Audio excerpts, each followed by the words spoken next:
Hi everyone. This is another video about doc and Excel generation. What are we going to do in it? We're going to cover two things in it. The first is downloading a file directly to the user without saving it here in the file field. And the second thing is sending, that is, generating and sending these files in an email. Where do we start? Downloading. Well, let's take the same thing, the same button. Instead of set, we're going to use the link to file download function here.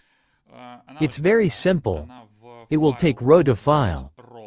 We have a row list file here now. If we had a row file return, it would be just right for the file. And you can see that file is a multiple parameter. You can set the first, second, third file there by hand. Our variant doesn't fit here, because we can have two files. Well, we actually fit, we have two files here, and we can manually set. But I'm going to show the row list file with the return, because it's a little bit more sophisticated. Because there are two keys in the structure that returns the row list file. Its name, which is here list names, and that's where the names of these files with PDF extensions are passed in. We'll cancel out of PDF for now. And file string, the second key, that's where the binary code for the download is passed in. In order for the browser to download this from you normally. And in theory we can say from services and something should happen.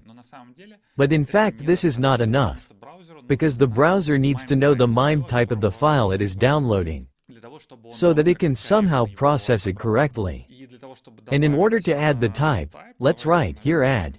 All right. Let's make another line here add my type. And we need to add a row list file to each line.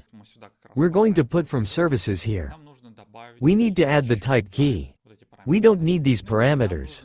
And we need to pass MIME type here. We have docs here. And we need to pass the MIME type for docs. You search for MIME type for docx and you get a very cool page for Mozilla, for developers, that describes all the possible MIME types. I'll copy it. I already have that MIME type saved. The link to that page will be in the description.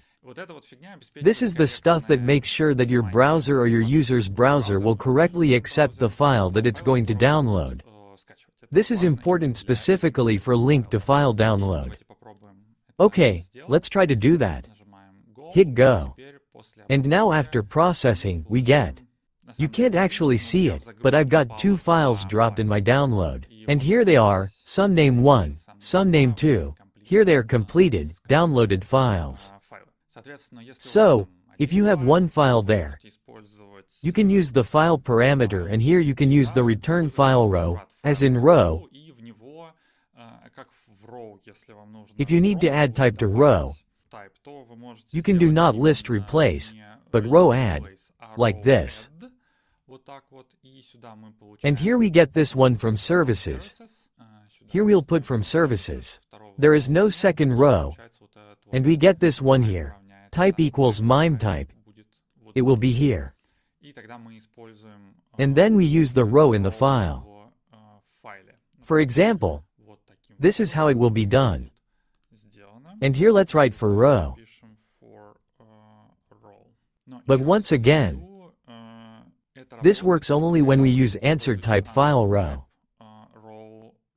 That is, for row when you use answer type equals file row.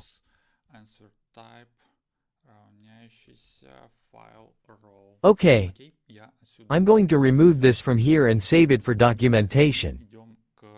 And we're going to go to the next task, which is to email these files. Okay, let's move on to sending an email with the files. We're going to edit the same code. I had a link to file download here. We don't need it. We will use the email send function. Well, let's send it to Totem Online. For example, title, some title.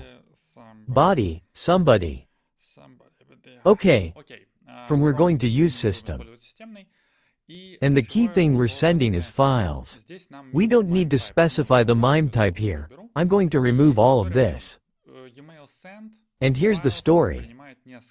Email send to files accepts a few different options.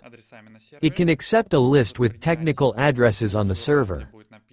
It can accept a row construct where the file name is written both as a key and as a value the path to the file on the server.